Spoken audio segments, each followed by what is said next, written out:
We know that Google is tracking us. We agree to it when we set up our phones. So we wanted to figure out what exactly Google is learning about us throughout the day. So here's what we're going to do. We have two identical phones. The only difference between these two phones is this one is in airplane mode. Both of the phones lack a SIM card, and they haven't been set up to access any Wi-Fi networks. So for all intents and purposes, these phones have no connection to a data network.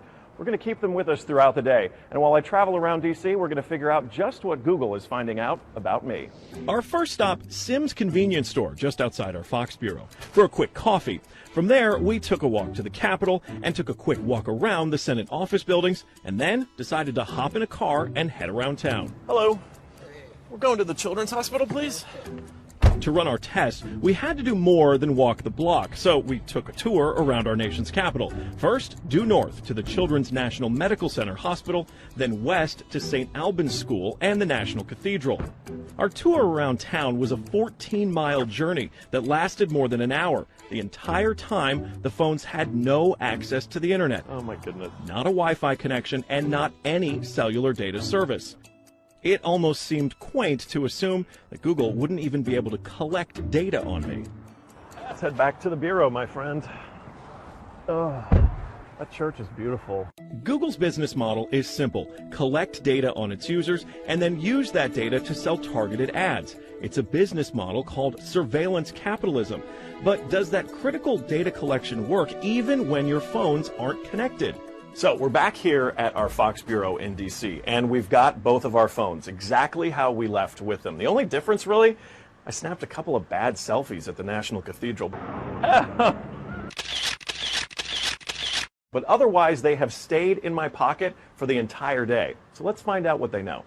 This is our man-in-the-middle device. It's basically a Wi-Fi network that these phones are going to connect to once we turn their Wi-Fi on.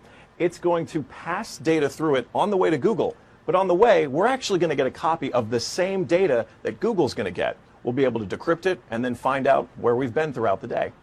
Within minutes, the numbers rolled in. The phone that wasn't on airplane mode registered more than 100 locations, 130 activities, and even 152 barometric readings. As soon as it hooked up to our Wi-Fi, it transmitted 300 kilobytes of data straight to Google.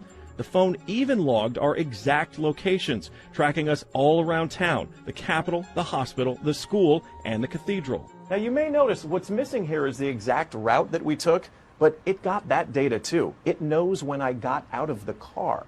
The metadata has a time log down to the very second, tracking everything when they think that you're walking, riding, and yes, even getting out of the car. Okay, so you're thinking, this isn't a big deal. I'll just put my phone in airplane mode. Yeah, we thought of that too. This is the other phone that we had with us that no SIM card also remained in airplane mode the entire time. Let's see what kind of data it captured.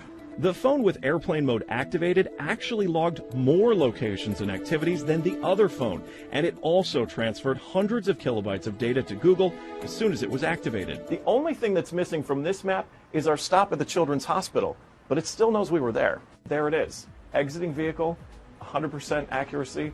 Through complicated user agreements and free software, Google gets users to sign away their privacy for nothing.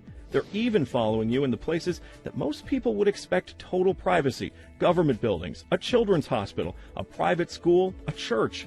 Every move you make, every step you take, Google is watching you.